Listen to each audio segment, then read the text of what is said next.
Hello guys, how are you doing? So आज हम देखने वाले हैं स्टेलर ट्रांसफॉर्मेशन का सीजन 6। तो गाइस, इस सीजन की शुरुआत होती है और एपिसोड फर्स्ट के स्टार्ट में हमें यही दिखाया जाता है कि यहाँ पर किन्नी और उसके दोनों ही ब्रदर जो थे वो गोल्ड रियल्म की तरफ जाने वाले थे और यहाँ पर जाने के लिए वो काफी ज्यादा एक्साइटेड भी होते हैं। तभी हमें देखने के लिए मिलता है कि यहाँ पर वो फेक कह रहा होता है कि ब्रदर, लग रहा है कि अब वहां पर जाके हम लोग काफी ज्यादा सफल होने वाले हैं, लेकिन आपको क्या लगता है कि आखिर वो डिवाइन वर्ल्ड कैसा होगा? तभी यहाँ पर श्याओ है कहने लग जा रहा होता है कि वेल, अब तो ये सब कुछ हमें वहां जाकर ही पता चलेगा। तभी किन्यू यहाँ पर काफी तेजी के साथ उस रिवोल्यूशन की तरफ ही आगे जा रहा होता है, जबकि हमें दिखाया जाता है कि यहाँ पर एकदम टोर्नेडो टाइप की स्पीड बनी हुई थी इस जगह पर और ये तीनों ही भाई एक दूसरे से अलग हो जाते हैं। इवन यहाँ पर वो फेक कह रहा होता है कि ब्रदर, जल्दी से जरा यहाँ पर आओ, मेरा हाथ पकड़ो। लेकिन यहाँ हाथ पकड़ने का तो मौका था ही नहीं, क्योंकि यहाँ पर किन्यू से पहले ही वो उस जगह पर टेलीपोर्ट हो जाता है। तो फिर किन्यू भी तुरंत ही जंप लगाता है और उसके बाद वो भी वहां पर टेलीपोर्ट हो चुका था। जबकि हमें पता चलता है कि यहाँ पर ये जो वास्ट वर्ल्ड है, एक डिवाइन वर्ल्ड जो कि यहाँ पर क्लाउड से ढका हुआ है, ये वर्ल्ड काफी ज्यादा मिस्टीरियस है, क्योंकि 120 मिलियन ईयर्स पहले यहाँ पर गोल्ड रियल्म एग्जिस्ट किया करता था और इस गोल्ड रियल्म के साथ ही यहाँ पर कुछ और पावरफुल एंटिटीज भी मौजूद थी, जैसे कि काउंटलेस फोर्स जो थी वो इस जगह पर आकर इमर्ज किया करती थी, जिसकी वजह से ही यहाँ पर अगर कोई चीज फेल अपार्ट भी हो जाती तो फिर उसके बावजूद भी यहाँ पर law of heaven and earth चलता ही रहता।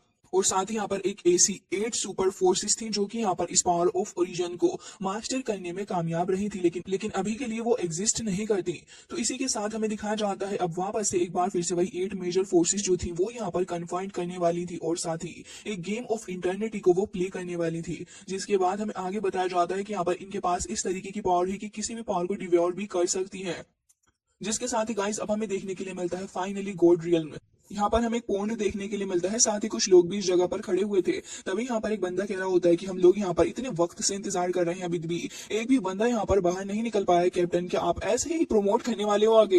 तभी यहाँ पर वो लड़की खड़ी हुई थी तो फिर कहने लग जाती है उसको, वेल, हमें तो यहाँ पर एक बार फिर से एक और एसेंडर्स का वेट करना है, जैसे कि एक बैच हमारे पास आ जाएगा फिर हमें वेट करने की जरूरत नहीं है। तभी हमें दिखाया जाता है कि यहाँ पर अपना श्याओ हेई जो था वो उस जगह पर आकर खड़ा हो जाता है कि स्टोन के ऊपर, जबकि साथ साथ हमें हुओ फेई भी देखने के लिए मिलता है। तो यहाँ पर लड़की कह रही थी कि अरे वो देखिए, शायद 4 लोग वहां पर आ चुके हैं, लेकिन तभी इनकी कैप्टन कह रही थी कि नहीं, 5 हैं।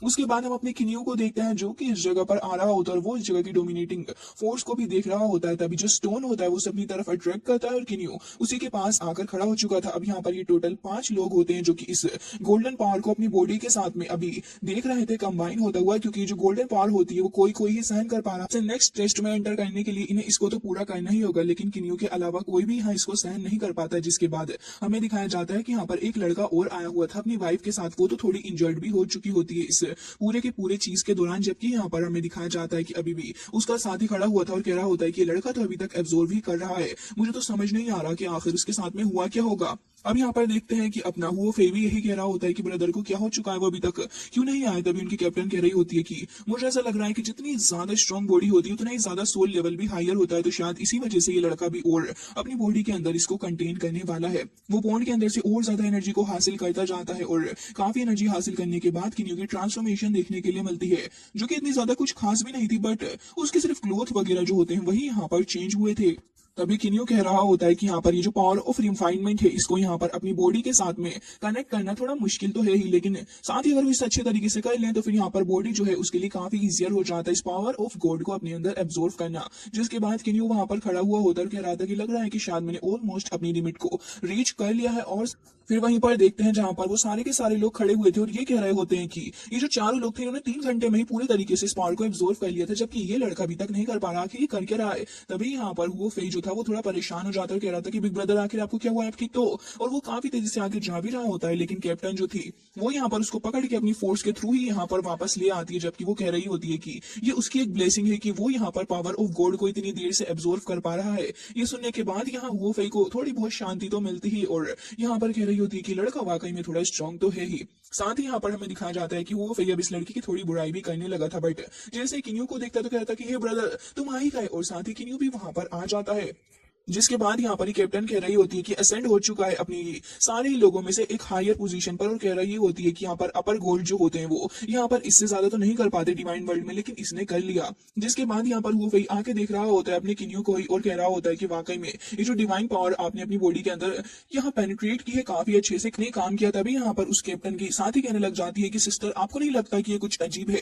तभी यहाँ पर वो कैप्टन भी कह रही होती है कि हाँ सच में हिस्ट्री के अंदर अभी तक ऐसा कोई नहीं है जो कि यहाँ पर इस पूल के अंदर 3 आवर्स से ज्यादा रुक सके, जबकि यहाँ पर अपना किन्यू इसके अंदर रुक चुका था। जिसके साथ ही यहाँ पर हम देखते हैं कि जो बंदा था वो अपने आप को इंट्रोड्यूस करवाते हुए कह रहा था कि मेरा नाम इशिता है, साथ ही मेरी वाइफ सॉन्ग हुई है।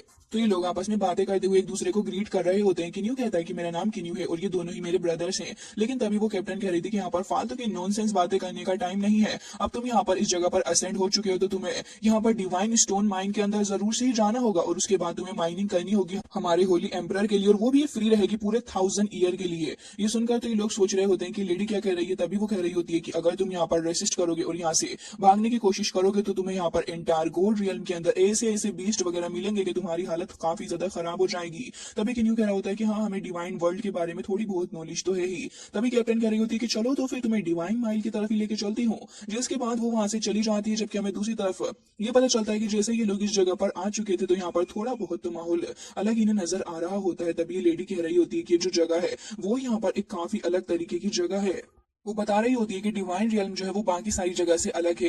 वेदर यहाँ पर टेलीपोर्टेशन और स्पिरिचुअल कॉन्शियसनेस लेवल की बात तो वो रिलाय करता है यहाँ पर एक पर्सन की एबिलिटी पे, और रियल्म इंक्रीज करेगा तुम्हारी ओवरऑल पावर से। और कह रही होती है कि असल में जो तुम्हारी कॉन्शियसनेस होती है एक रेंज वाले बंदे की, यानी कि जो एक नॉर्मल इंटरमीडिएट गोड होता है उसकी 10 मीटर्स तक की कॉन्शियसनेस यानी कि उसकी रेंज हो सकती है, जबकि उससे जो अपर लेवल का गोड होता है उसकी 100 मीटर्स की हो सकती है। गोड रियल्म के जो ऑर्डिनरी मास्टर्स होते हैं उनको डिवाइड किया गया है 2 रियल्म्स के अंदर, गोड्स एंड गोड रियल्म। जिसके बाद वो इसके बारे में बताने लग जाती है कि जैसे रियल्म यहाँ पर डिवाइडेड है 3 पार्ट्स के अंदर, जैसे कि अपर मिडिल एंड लोअर। उसके बाद आगे एक्सप्लेन करते हुए कह रही होती है कि यहाँ पर जो गोड होते हैं वो यहाँ पर गोड किंग के अबव भी हो सकते हैं। और इसके बाद बता रही थी कि गोड किंग के अबव भी यहाँ पर लेजेंडरी तियानजुन होता है। और उसके बाद कहती है कि असल में ऐसा है कि यहाँ पर तुम्हें से कोई भी इसको हासिल नहीं कर सकता। ये सुनने के बाद तो यहाँ पर ये जो लड़की शॉन्ग हुई थी वो ये कहने लग जाती है कि हम तो यहाँ पर लो लेवल के ही घोड़े, मुझे तो नहीं लगता कि हम यहाँ पर ब्रेक थ्रू कर पाएंगे।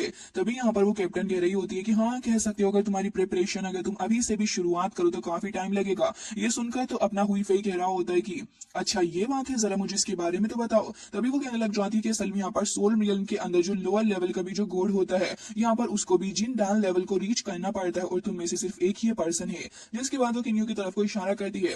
फिर वो ये भी कहने लग जाती है कि तुम्हें यहाँ पर एटलीस्ट डिवाइन स्टोन को इकट्ठा करना होगा, और डिवाइन स्टोन इकट्ठा करने के लिए भी यहाँ पर तुम्हें 10 ऑफ मिलियंस ऑफ ईयर लगने वाले इसके लेवल को रीच करने के लिए।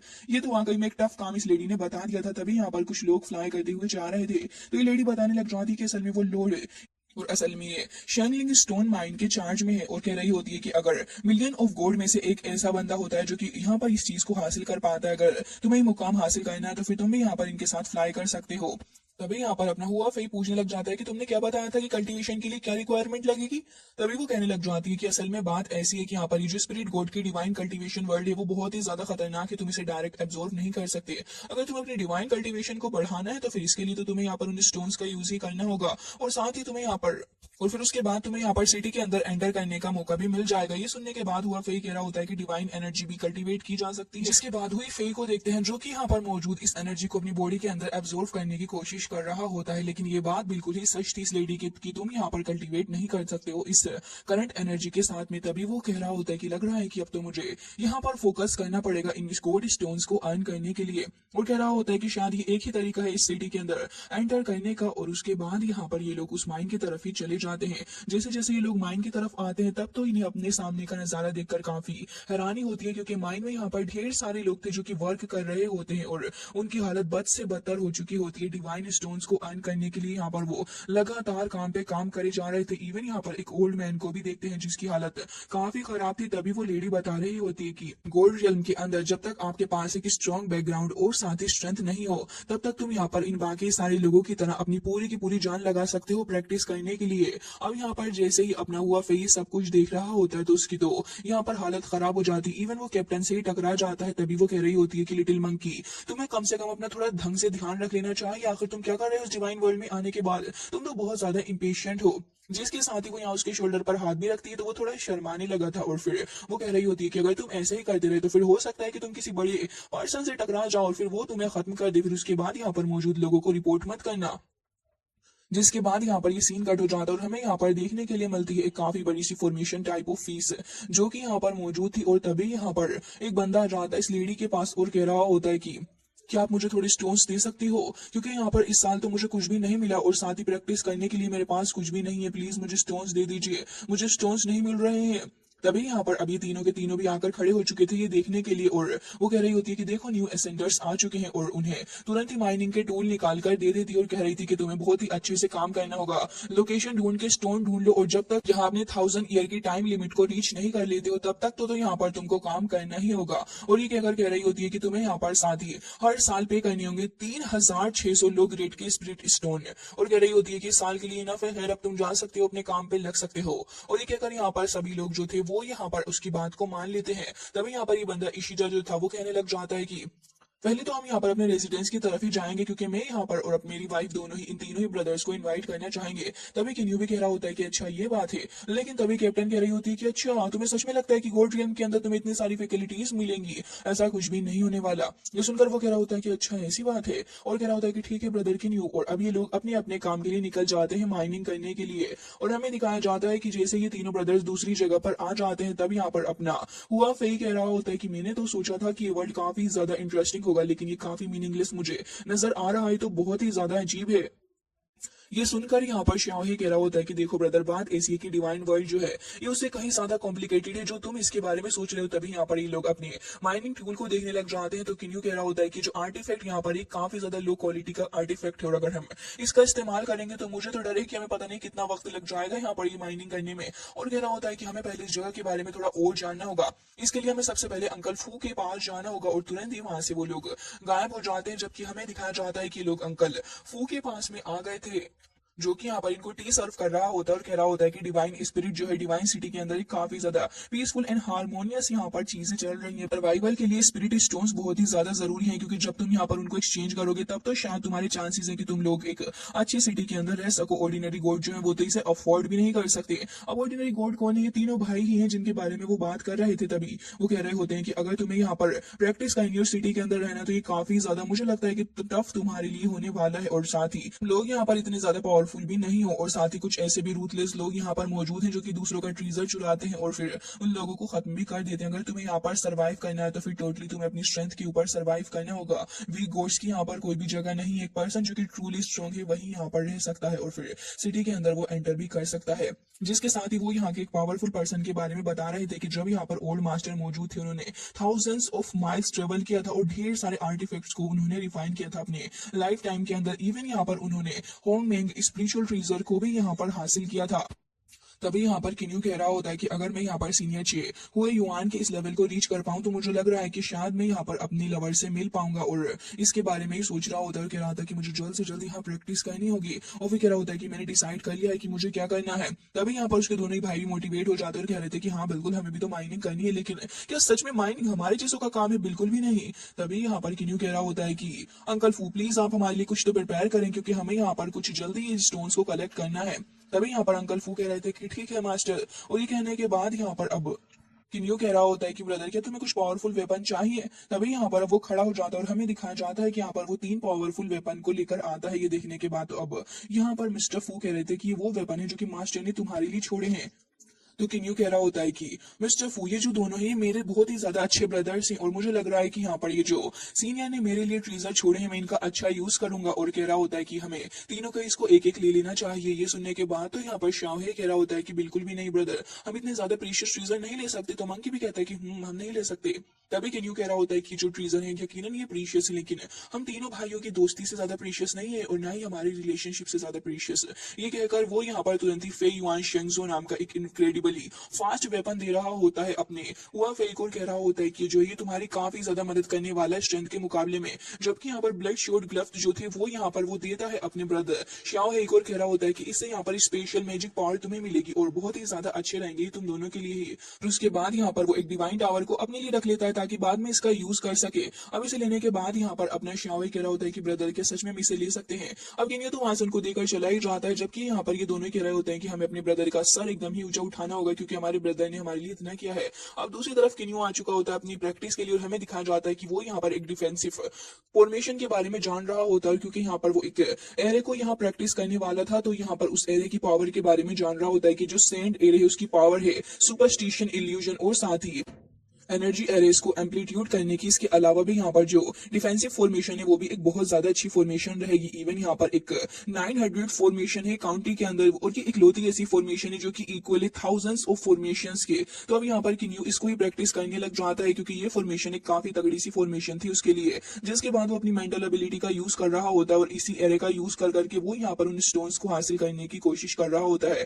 फॉर्मेशन की खासियत ये थी कि ये यहाँ पर लेयर बाय लेयर काम करती थी, जिससे कि यहाँ पर किन्यू को काफी ज्यादा फायदा मिल रहा था और शायद इसी वजह से उसका फेट उसके साथ था इस ब्रेक थ्रू के अंदर, और वो लगातार किलिंग एरे का यूज करते हुए यहाँ पर अपने सामने आने वाले सारे स्टोन्स को खत्म करता जा रहा होता है और उसके अंदर से मौजूद उस स्पिरिट स्टोन को हासिल करता है। हालांकि ये जो सैंड फॉर्मेशन थी इतनी ज्यादा पावरफुल होती है कि एक बार तो वो इसके अंदर खुद ही फंस कर रह जाता और इसके अंदर कुछ तो हिडन सीक्रेट था जो कि उसे अभी के लिए समझ नहीं आ रहा था। तो वो इस फॉर्मेशन को फिलहाल के लिए रोकता और कह रहा था कि पता नहीं इस फॉर्मेशन के अंदर ऐसा क्या सीक्रेट है, लग रहा है कि अगली बार अगर मैं इसके अंदर गया तो शायद मैं इसके अंदर ही ट्रैप होकर रह जाऊं।